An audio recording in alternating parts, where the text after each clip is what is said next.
Guys, today I want to do a little something different in writing. Yesterday we started talking about when we are done, we have just begun. Writing is a very long process, and we have to do a lot of work in kindergarten to become a good writer. When we have to work hard at something without giving up, we call that stamina. Can you say that with me? Stamina. Stamina is when I keep working hard and I don't give up.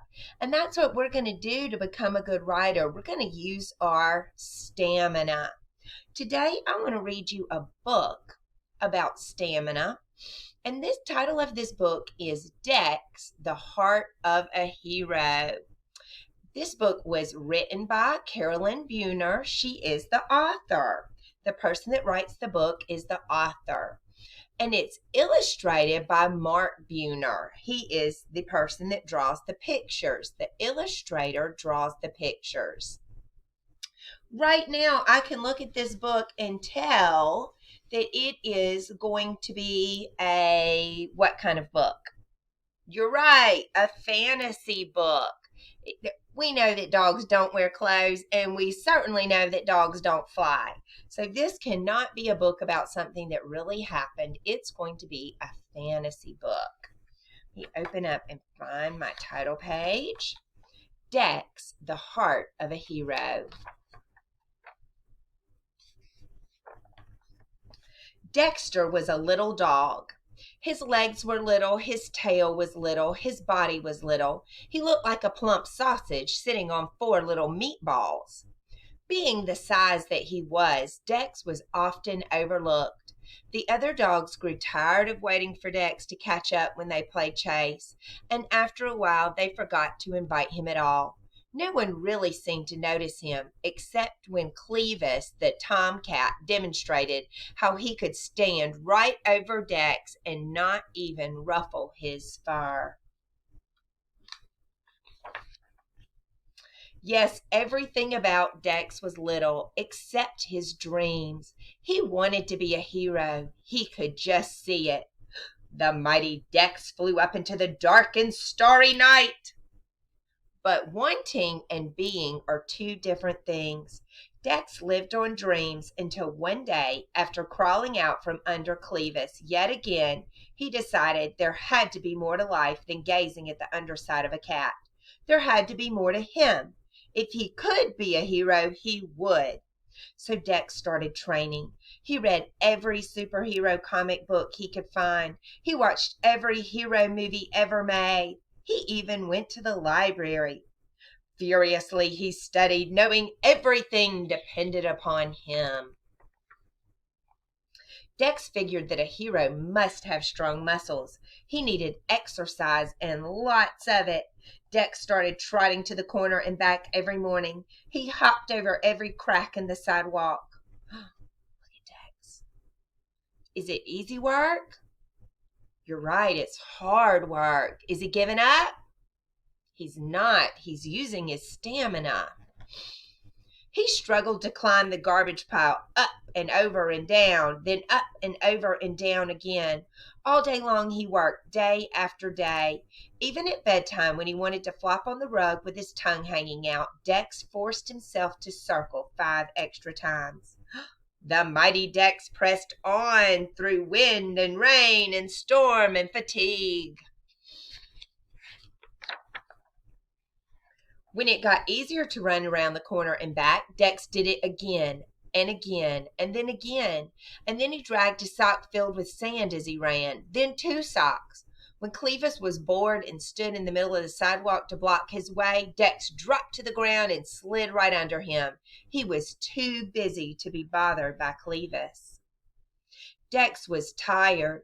He was sore. He was working so hard that he almost forgot what he was working for.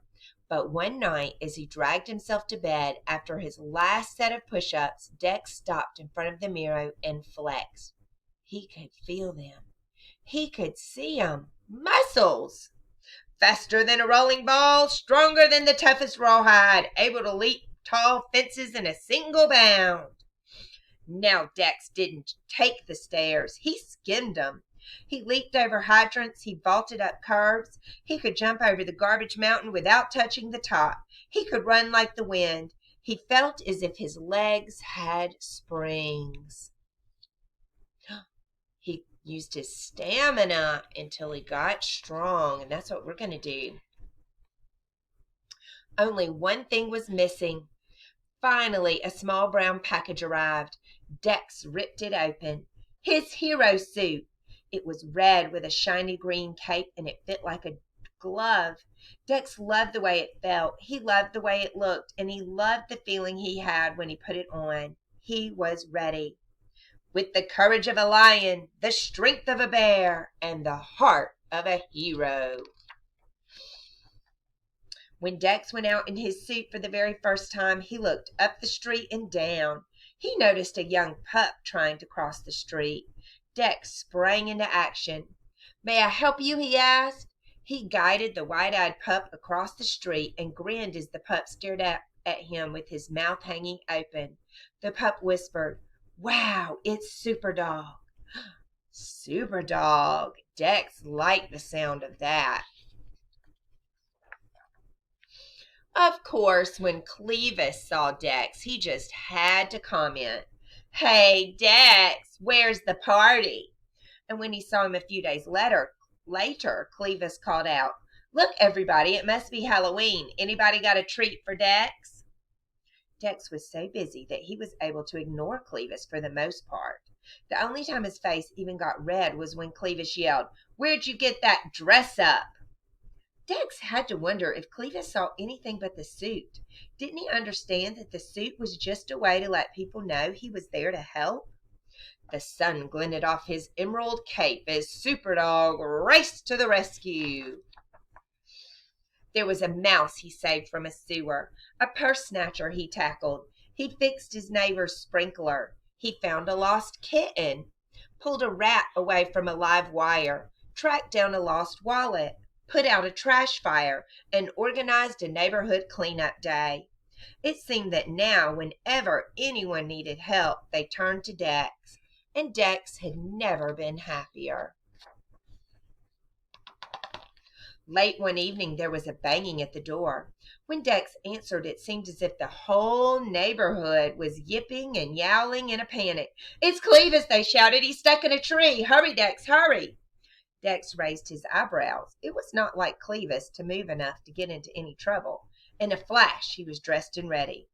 It was clearly a desperate situation. As he got closer, Dex could see Clevis. He had been chasing a squirrel to the top of the tree, but had slipped and was hanging by one claw from a slender branch. He was yowling for all he was worth. "I'm slipping," Clevis screeched. "Help me." Dex looked desperately around for something to climb on. There were no boxes or ladders, not even any trash cans. Then Dex looked at the crowd. "Quick, everybody," Dex shouted. "I've got an idea." Dex leaped to the end of the teeter-totter facing the tree, pushing it to the ground. "Everybody on the other end. 1, 2, 3. All the animals jumped together on the other end of the teeter-totter, catapulting Dex into the air. He soared over the crowd, his ears and cape streaming out behind him. The mighty Dex flew up into the dark and starry night. Dex scrambled onto the branch next to Clevis. Quickly he pulled off his cape and tied its 4 corners onto the screeching cat. "Jump!" Dex shouted. "Jump, Clevis!"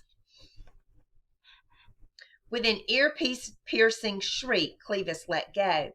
The billowing cape caught the air and parachuted the big cat to the ground. Dex backed up and slid to the ground amid the cheers of the crowd. Dex was bruised and tired, but he forgot his discomfort as Clevis sheepishly lumbered over, still tangled in the green cape. "Thanks, Dex. You really are a hero." Superdog, Superdog, Superdog, Superdog.